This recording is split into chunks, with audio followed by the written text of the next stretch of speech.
Olá pessoal, então dando continuidade ao conteúdo da última aula de sistemas de amortização de empréstimos e financiamentos.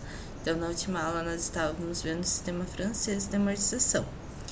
Então recapitulando, então ele foi desenvolvido na França pelo matemático Richard Price, por isso que ele tem esse nome também de tabela Price, que nós vimos que é a mesma coisa. A única diferença é que na tabela Price a taxa geralmente vem ao ano e eu preciso fazer a conversão para mês e não uso o método de capitalização composta, eu uso o método simples, só divido pelo número de parcelas, como nós vimos no exercício da última aula, que era 12% ao ano e as prestações eram mensais, então é só dividir 12 por 12 meses de 1% ao mês. Então, recapitulando, nesse caso, a prestação é calculada pela fórmula da série postecipada. Quem faz com a calculadora lembra de deixar no visor da calculadora sempre limpos, o end lá sem o begin, no G8. Quem faz pela fórmula é aquela fórmula que nós já estudamos em série postecipada, 1 mais i elevado a n vezes i e 1 mais i elevado a n vezes 1. A parcela fica fixa. E aí, a todo período, o que vai mudar vai ser a amortização. A amortização sempre é o juro vezes o saldo devedor vezes aquela parcela de juro, que vai depender em cada um dos casos. Aí, para o cálculo da prestação, a prestação é fixa, mas eu posso, a partir da prestação, calcular o juro, lembrando que a prestação sempre é a soma da amortização mais o juro, ou seja, o que eu estou realmente pagando da dívida, que é chamado de amortização, mais o que é o cálculo do juro. Então, como que eu vou calcular o juro? Calculo a prestação, que é fixa, menos a amortização daquele período. Então, o montante das prestações pagas vai ser o montante de série postecipada, ou seja, a soma de todas aquelas parcelas de amortização. Como que eu posso fazer isso? Posso utilizar pela fórmula de série postecipada ou por uma fórmula de soma mesmo da PG, olha, soma dos termos de uma série. E o saldo devedor vai ser o cálculo também em séries postecipadas do valor presente. Então, eu posso utilizar, só que lembrando lá de diminuir o número de períodos. Por exemplo, eu quero saber a soma, quanto que eu já paguei do saldo devedor após a terceira parcela. Então, posso verificar diminuindo 3 das 3 parcelas que eu já fiz. Então, essas fórmulas aqui permitem calcular um determinado resultado sem a necessidade de construir a tabela toda, como nós estávamos fazendo na última aula. Então, na última aula, nós fizemos a planilha de pagamentos. Como neste exemplo aqui, olha, uma empresa emprestou a cada funcionário 5.000 para ser pago pelo sistema francês a 1,02 ao mês no prazo de 8 meses. Pediu para elaborar a planilha. Então, é como nós fizemos na última aula. De onde que saiu esse 654? Pela fórmula da prestação do PMT em série postecipada. Aquele PV que multiplica 1 mais i elevado a n vezes i e 1 mais i elevado a n menos 1. Então, fica fixo esse valor. O juro, o que eu faço? O saldo devedor vezes a taxa.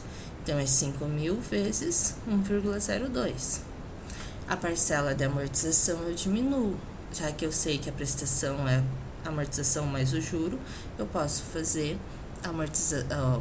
para calcular a amortização, a prestação menos o juro. Então, aqui 654 menos 51 deu 603.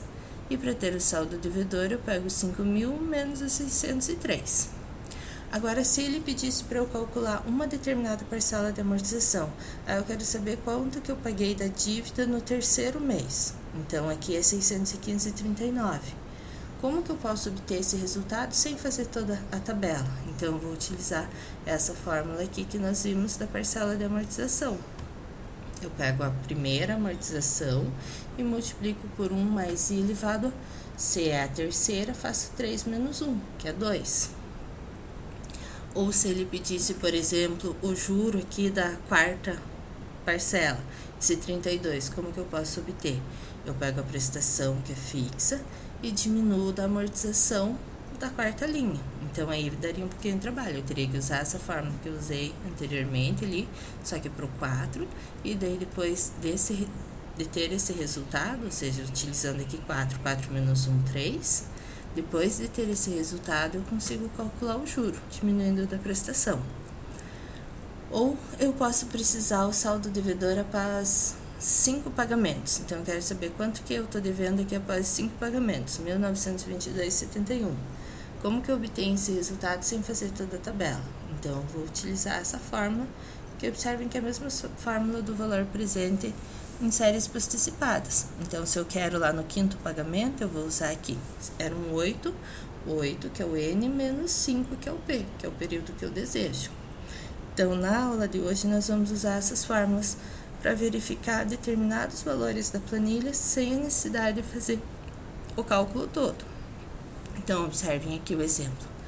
Então, aqui, o cálculo da prestação pela fórmula 654,03, lembrando que é a fórmula do valor presente de séries posticipadas.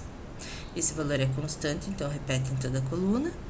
Daí, para achar cada uma das parcelas, o saldo devedor vezes a taxa, depois eu diminuo da parcela para ter a parcela de amortização, então faço a prestação menos esse saldo, e depois diminuo do saldo devedor anterior para ter a próxima parcela. Faz isso sucessivas vezes, se eram em 8 parcelas, faz isso 8 vezes. Na HP, recapitulando, que você primeiro calcula a prestação, lembrando de deixar no modo END lá, sem o biquinho no visor, já que é série posticipada. E depois não limpa a calculadora, depois está com esse valor no visor, para limpar o visor você aperta 1FN, já vai dar o juro, inverte, vai dar a amortização e recupera o valor presente, vai recuperar o saldo devedor atual. Ele é sempre negativo porque sempre que você está devendo. Você faz isso até chegar no final. Então, aqui um exemplo da aplicação das fórmulas. Eu quero determinar a 5ª parcela de amortização. Então, o que eu vou fazer? Vou substituir nessa fórmula. Então, vai ficar a parcela inicial. Então, a primeira linha da tabela sempre você vai precisar fazer. Você precisa dessa amortização inicial, esse 603,03. Observe que todas as fórmulas precisam do PA1. Então, eu vou precisar desse 603,03 para multiplicar por 1 mais i elevado a 4. Aí eu vou ter a parcela 5 sem a necessidade de fazer toda a tabela. Eu obtenho já direto esse valor aqui, o 628,01. Então, a primeira linha é sempre interessante porque todas as fórmulas vocês vão observar que é em relação a PA1, que é esse valor do 603. Então, se faz a primeira linha e daí para obter outras você consegue diretamente pelas fórmulas. Então, de repente, o financiamento em 360 parcelas, você não precisa fazer a planilha toda para saber qual que seria a parcela 200. Você faz só a primeira linha e daí usa aqui na fórmula. No caso do 200, 200 menos 1, 199. Da mesma forma para o montante e para o saldo devedor. Lembrando que para o montante também precisa dessa primeira parcela de amortização. Então, aqui tem alguns exercícios, tentem resolver, apliquem as fórmulas, verifiquem pela tabela, vejam se realmente vocês compreenderam. Na sequência, eu posto a resolução deles. Qualquer dúvida, deixe o comentário. Então, é isso, muito obrigada, tchau, tchau.